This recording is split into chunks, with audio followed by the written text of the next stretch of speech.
Good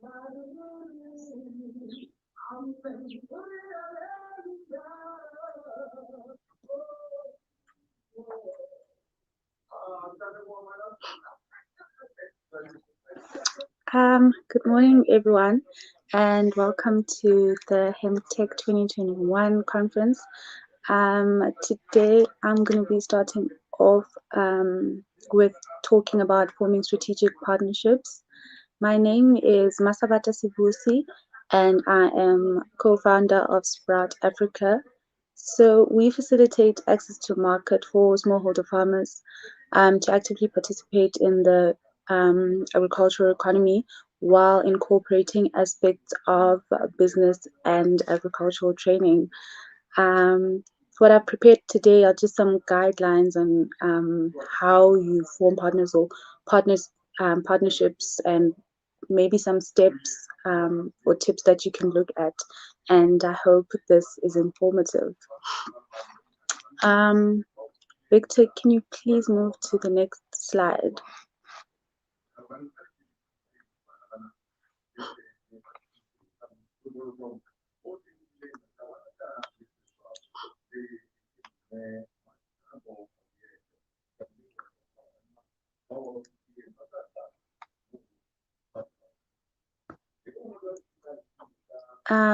So we're firstly going to start by defining strategic partnerships and what that is. We're going to be looking at being aligned in terms of vision, being aligned in terms of goals, due diligence, and just in conclusion, we're going to sum up the points that we have discussed below. Can you move to the next slide, please?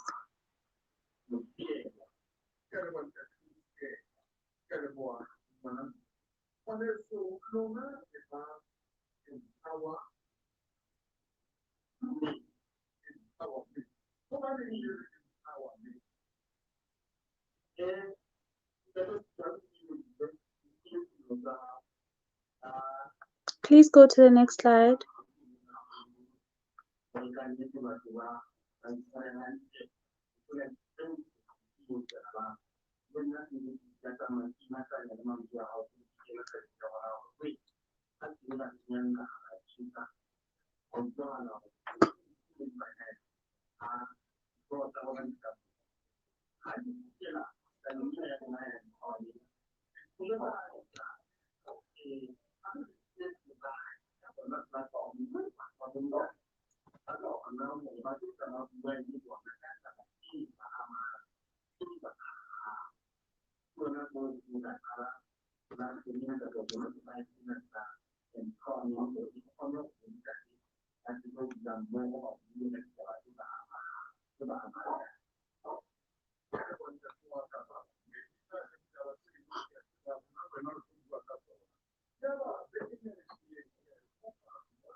Thank you. So I found this definition that I feel best describes strategic partnerships and how it works. So it basically says a strategic partnership business model is about pursuing partners not only because they provide value to you, but because they can also benefit from your company's products, the services that you offer, or just in terms of brand recognition. And I think what's important to take away from this definition is value add. So you can't just be partners with someone or look into partnering with a certain company or a brand only because you are the only person that will benefit. It's best that you are also able to add value to the partnership that you're joining in. So now, with this being said, the presentation that I'm going to share, or the things I'm going to speak about, will be centered around the principles of value add, time, and just being aligned with the partners or the company that you will be working with.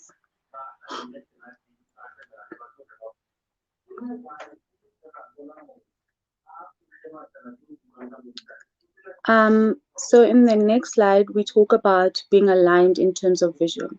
So it's important that you are sure of the vision of your company, the plans and the direction that you need to take or that you'd like to take, and where you see your company moving in the future, because this is going to sort of define and structure the types of partners that you're going to be looking for, and also at the time that you're going to bring them in. Because it sometimes people bring partners in too early in the organization, partners that were relevant or are relevant and would have yielded results, but because it's too early in the company or in the business, then things start going wrong and they are not able to maybe add value or meet expectations in of the other party. So it's really important that you bring in partners in the right time so that you're also able to meet expectations, um, and they are also able to add the value that you anticipate that they would add. They are also supposed to be mutually beneficial. I just touched on this now, that you must also be able to add value. So for example, in my partnership with Devisha, um, she when we first met, we spoke about our companies and where we would like to go. We shared background on the struggles that we have experienced in the industry, and there was a lot that we had in common. There was a lot that we want to achieve, that we believed we could achieve together. And in us becoming partners, we knew that it's going to be mutually beneficial. So we would assist in some aspects of the program that she has, and she would also come in as our partner, and help and train and mentor us. And this is the basis of having a strategic partnership. We should also be careful in terms of what companies stand for, because sometimes you go in and you affiliate yourself with a brand that does not necessarily stand for or believe in what your company stands for in terms of maybe honest and integrity. And this just speaks to due diligence. So before you come and you partner with someone, it's always best to know, to have conversations on what they believe in terms of certain aspects, maybe in terms of funding, in terms of employment equity, maybe, in terms of the goals that they have and how they see themselves executing these goals, um, and then maybe go into the partnership or say this is not going to work for us based on those things. And it should also address a need in the company. It's no point bringing in a big brand just because it's a big brand and it's going to be good for you when there's not really much for them to do in your company. I believe this will just be a waste of the people's time, resources, and it won't really be beneficial for anyone in this aspect.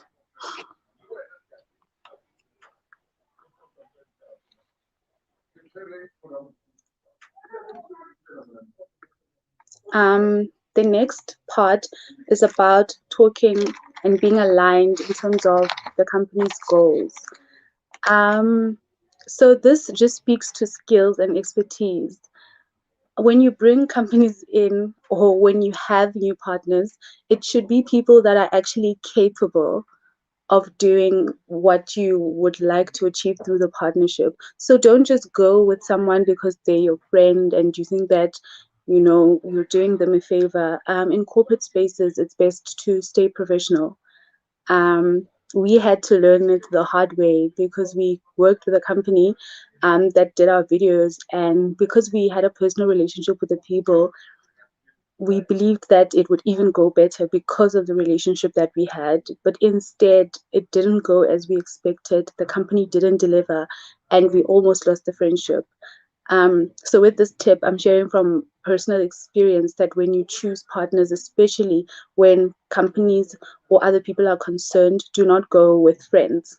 It's best to choose people that are able to do the job, that have experience, that have the skill, and um, if you're working on big projects that are able to execute in the timelines that you'd like. With this particular individual, they'd never worked on a big project before, and we were their first big break, I'll call it, in the industry. And that's where things went wrong. So they were able to just execute in smaller projects. Um, and with this time, they thought they could just, wing it as they go along. And it really did not go well. So it's best to go with people that have the necessary skill set or expertise, experience, knowledge, whatever you would need to make sure that what the partnership stands for is executed successfully in the timelines that are indicated and with no struggles. Do not overcommit.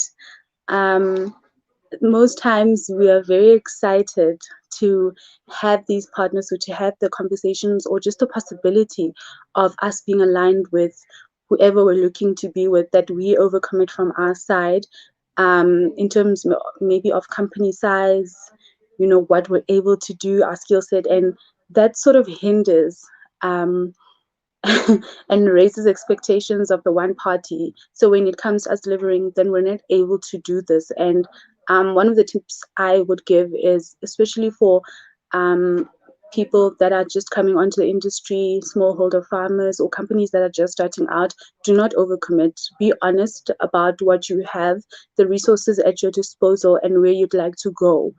Um, so that when the person comes on and they agree to work with you, they know exactly where you are and they do not expect things of you that maybe you are not able to fulfill, or put obligations on you that you are not able to fulfill because you have limited resources at the time. Hard work speaks for us. That's what I've learned. Um, we've gotten where we are right now because of the hard work, because we keep pushing. So when your work speaks for you, you do not need to overcommit or sell yourself, and even present things that are not part of your business as yet.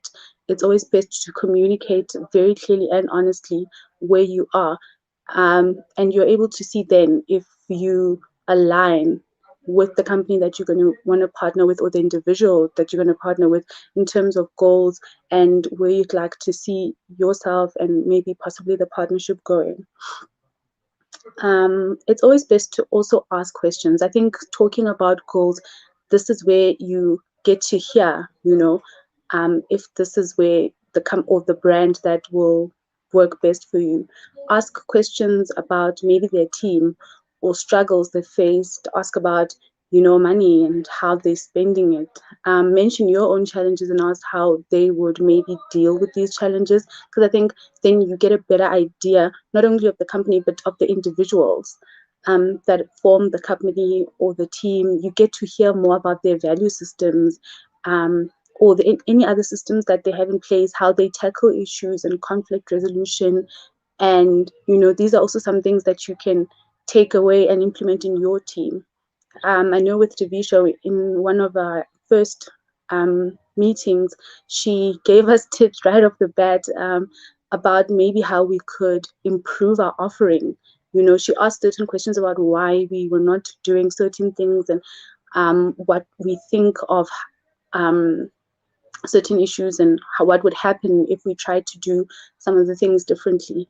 And I think that's one of the things I appreciated in those sessions. And I knew that coming onto the partnership, I would have room to grow. I'd always be challenged. We would always be on a journey of improving our offering. We would always work towards maintaining our competitive advantage. And I think that's what partnerships should do. They shouldn't just limit you to staying in the same space, but they should challenge you to grow, and aspire, for you to do better and reach more. And now when we go on to the next slide, we're going to talk about due diligence, right?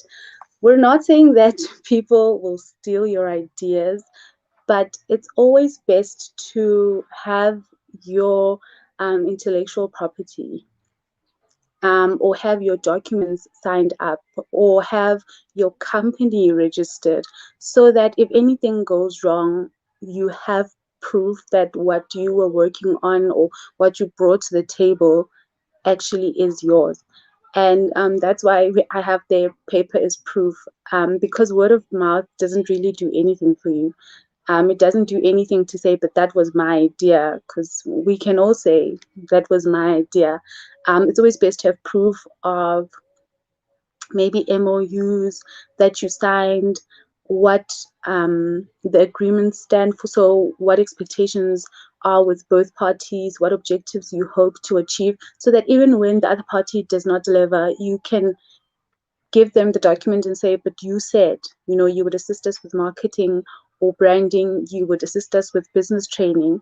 And they cannot say they don't know because, or you didn't say it, or it was not clear, because they signed a document that is explicitly stated what would be expected of them.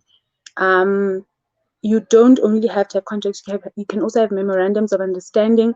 You can structure them in a way that is simple, that does not have complicated jargon, but maybe also have someone in the industry or who has studied law or has experience with contracts, maybe go through it with you and help you understand what is on there, maybe go through some of the things that you don't understand and just help you edit it out so that you also know what you're getting into and what you're agreeing into when you come onto the partnership. If there are things that you don't understand or agree with, it's always best to speak about them before you sign and not hope that they're going to change or they'll get better after you sign. You would have essentially agreed to one thing, but you would be expecting something else. And yeah, so if there are things that you don't understand or timelines or maybe methods of payment, expectations that are set out that you maybe did not agree with in the meeting before the contract was signed, it's always best to raise them before you sign, so that they can be fixed. And when you sign on the dotted line, you know exactly what you're getting into. Also on contracts, it's best to also just outline the duration of the partnership, or when maybe you can terminate the partnership, when you know that the work is done, when do you know that you've both fulfilled responsibilities? Are there key performance indicators, that you would look at maybe before you look at expanding and growing as partners? It's always best to have those things so that there's no confusion, when the one party has delivered, but the other one hasn't really, and now you don't know how to move forward. It's always best to say, maybe when we are at this level, then we can look at something else, or we'll know that we fulfilled our vision for this partnership when we've reached a certain stage. Things like that should also be highlighted with timelines, because that also enforces accountability for both parties. No one can say, I didn't know how long we should have taken to do this thing, or we should have delivered, because it would have been stated in the contract. It's always best also to have regular meetings, just to check up and follow up, so that you don't leave things for the last minute and then maybe someone was struggling or there was additional information that they needed, but now everything is at risk because you were both not able to meet the agreements of your contract. And then research is extremely important. As I mentioned earlier, into the team, into the company, what they've done.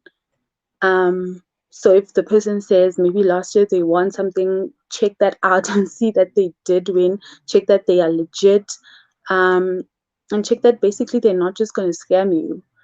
There are a lot of cases where people get into contracts and they don't do research, they don't know the company, and because you trust maybe this person that comes to you, just get in there and it ends up with losses just on your side, but the person has benefited greatly from your skills, your resources, your time even. So it's extremely important that we do our research into the kind of companies that we want to um, be partners with. Maybe also that we want to offer our services to. We look at reviews, we look at what people say about them as well.